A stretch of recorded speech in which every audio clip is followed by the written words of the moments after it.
नमस्कार दोस्तों, भगवान भोलेनाथ की कृपा आप सभी पर सदा यूं ही बनी रहे। दोस्तों, हिंदू धर्म के अनुसार छठ पर्व का बहुत ही खास महत्व होता है। छठ पर्व ही नहीं, महापर्व कहलाता है। यह पर्व 4 दिनों का होता है। इसकी शुरुआत नहाए खाए से होती है और उसके बाद ढलते हुए सूरज की पूजा की जाती है और उसके अगले दिन उगते हुए सूरज की पूजा करके इस पर्व महापर्व का उद्यापन किया जाता है। दोस्तों, इस पर्व को साल में 2 बार मनाया जाता है, एक चैत्र के महीने में तो वहीं दूसरी कार्तिक के महीने में। चैत्र शुक्ल पक्ष की षष्ठी को मनाने जाने के कारण इसे चैती छठ कहा जाता है। वहीं दूसरी तरफ कार्तिक शुक्ल षष्ठी को मनाए जाने के कारण इसे कार्तिकी छठ के नाम से जाना जाता है। इस पर्व को पारिवारिक सुख समृद्धि और धन वैभव के साथ साथ पुत्र प्राप्ति के मनोकामना से किया जाता है। माना जाता है कि इस पर्व को करने से किसी भी प्रकार के रोग कष्ट हमसे दूर हो जाते हैं और हमारे घर में सुख और शांति का वास होता है। वहीं पुत्र की प्राप्ति की कामना के लिए भी छठ ऐसा महापर्व किया जाता है। ऐसे में दोस्तों, छठ ऐसे महापर्व के महत्व को बताते हुए आज की वीडियो में हम छठ व्रत कथा के साथ साथ इसकी पूजा विधि और इसकी अनुष्ठान विधि भी सुनेंगे।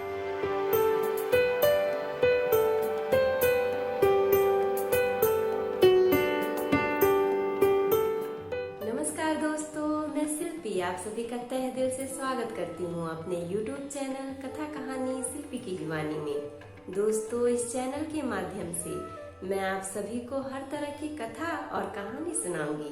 अगर आपको मेरी तरह कथा और कहानी सुनना पसंद है तो प्लीज हमारे चैनल कथा कहानी शिल्पी की जुबानी को सब्सक्राइब कर लीजिए। और हाँ दोस्तों, अगर आपकी भी कोई कथा और कहानी है तो हमें कमेंट बॉक्स में कमेंट करके जरूर बताइए। तो चलिए दोस्तों, बैठे बैठे क्या करें, करना है कुछ काम।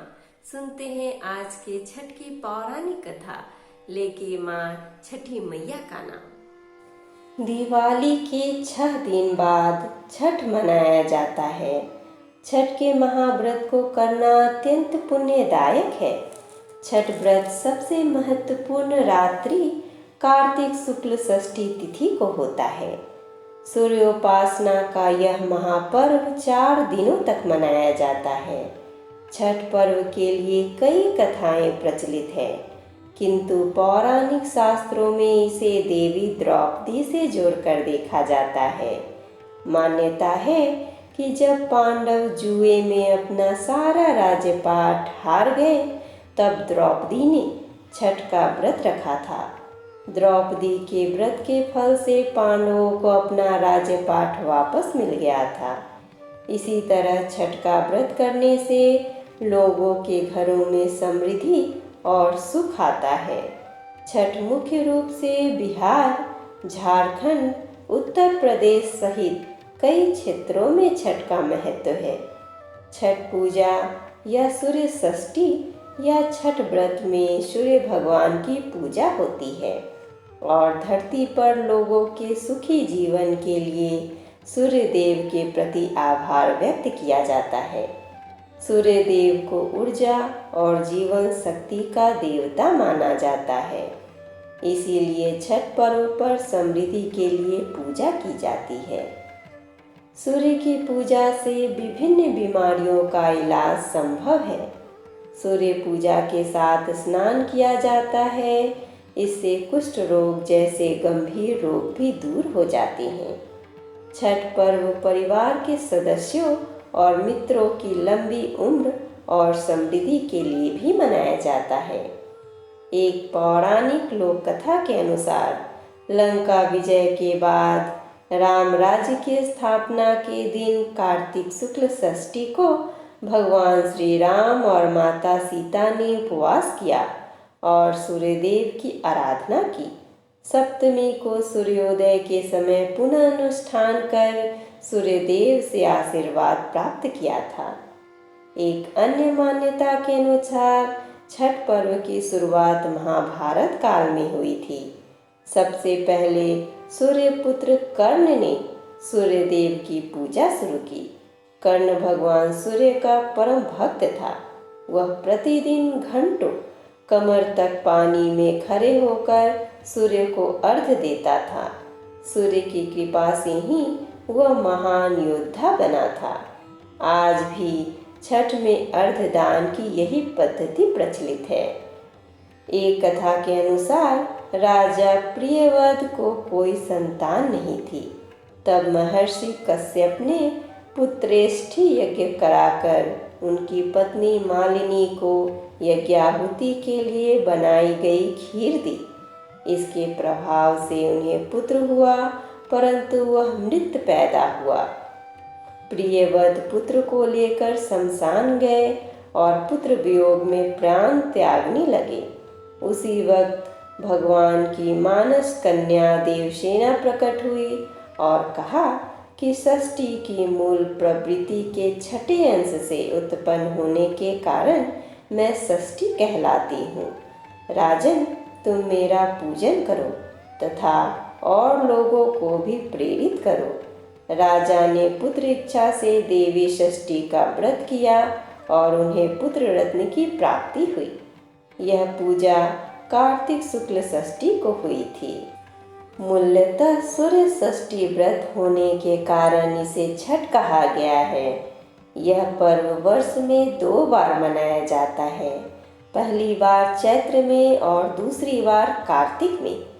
चैत्र शुक्ल पक्ष षष्ठी पर मनाया जाने वाला छठ पर्व को चैती छठ व कार्तिक शुक्ल पक्ष षष्ठी पर मनाए जाने वाले पर्व को कार्तिकी छठ कहा जाता है। पारिवारिक सुख समृद्धि तथा मनोवांछित फल प्राप्ति के लिए यह पर्व मनाया जाता है। इस पर्व को स्त्री और पुरुष समान रूप से मनाते हैं। छठ पूजा 4 दिवसीय उत्सव है। इसकी शुरुआत कार्तिक शुक्ल चतुर्थी को तथा समाप्ति कार्तिक शुक्ल सप्तमी को होती है। इस दौरान व्रतधारी लगातार 36 घंटे का व्रत रखते हैं। इस दौरान वे पानी भी ग्रहण नहीं करते। छठ पर्व बांस निर्मित सूप, टोकरी, मिट्टी के बर्तनों, गन्ने के रस, गुड़, चावल और गेहूं से निर्मित प्रसाद और सुमधुर लोकगीतों से युक्त होकर लोक जीवन की भरपूर मिठास का प्रसार करता है। यह मुख्य रूप से पूर्वी भारत के बिहार, झारखंड, पूर्वी उत्तर प्रदेश और नेपाल के तराई क्षेत्रों में मनाया जाता है। षष्ठी को मनाया जाने वाला छठ पूजा सूर्य उपासना का अनुपम लोक पर्व है। अब आइए दोस्तों, हम छठ व्रत पूजा विधि सुनते हैं। छठ देवी भगवान सूर्यदेव की बहन है, जिनकी पूजा के लिए छठ मनाया जाता है। छठी मैया को प्रसन्न करने के लिए भगवान सूर्य की आराधना की जाती है। छठी मैया का ध्यान करते हुए लोग माँ गंगा, यमुना या किसी नदी के किनारे इस पूजा को मनाते हैं। इसमें सूर्य की पूजा अनिवार्य है, साथ ही किसी नदी में स्नान करना भी अनिवार्य है। इस पर्व में पहले दिन घर की साफ सफाई की जाती है। छठ पर्व पर गांव में अधिक सफाई देखने को मिलती है। छठ के 4 दिन तक शुद्ध शाकाहारी भोजन किया जाता है। दूसरे दिन खरना का कार्यक्रम होता है। तीसरे दिन भगवान सूर्य को संध्या अर्घ्य दिया जाता है और चौथे दिन भक्त उदयमान सूर्य को उषा अर्घ्य देते हैं। छठ के दिन अगर कोई व्यक्ति व्रत को करता है तो वह अत्यंत शुभ और मंगलकारी होता है। पूरे भक्ति भाव और विधि विधान से छठ व्रत करने वाला व्यक्ति सुखी और साधन संपन्न होता है। साथ ही निसंतानों को संतान प्राप्ति होती है। अब आइए हम छठ व्रत अनुष्ठान विधि सुनते हैं। छठ के दिन सूर्योदय में उठना चाहिए। व्यक्ति को अपने घर के पास कोई भी झील, तालाब या नदी में स्नान करना चाहिए। स्नान करने के बाद नदी किनारे खड़े होकर सूर्योदय के समय सूर्य देवता को नमन करें और विधिवत पूजन करें। शुद्ध घी का दीपक जलाएं और सूर्य को धूप और फूल अर्पण करें। छठ पूजा में 7 प्रकार के फूल, चावल, चंदन, तिल आदि से युक्त जल को सूर्य को अर्पण करें। सर झुकाकर प्रार्थना करते हुए बोले, ओम घृणी सूर्याय नमः, ओम घृणी सूर्य आदित्य, ओम ह्रीं ह्रीं सूर्याय सहस्त्र किरणाय मनोवांछित फलम देहि देहि स्वाहा। या फिर ओम सूर्याय नमः का जाप 108 बार बोले। अपनी सामर्थ्य के अनुसार ब्राह्मणों और गरीबों को भोजन कराएं। गरीब लोगों को कपड़े, भोजन, अनाज आदि का दान करना चाहिए। इस तरह से भगवान सूर्य की पूजा करने से हमारा जीवन प्रकाशमय बन जाता है। भगवान सूर्य हमारे जीवन में आने वाले सारे अंधकारों से हमें मुक्ति दिलाते हैं और हमारा घर सुख और समृद्धि से भर जाता है।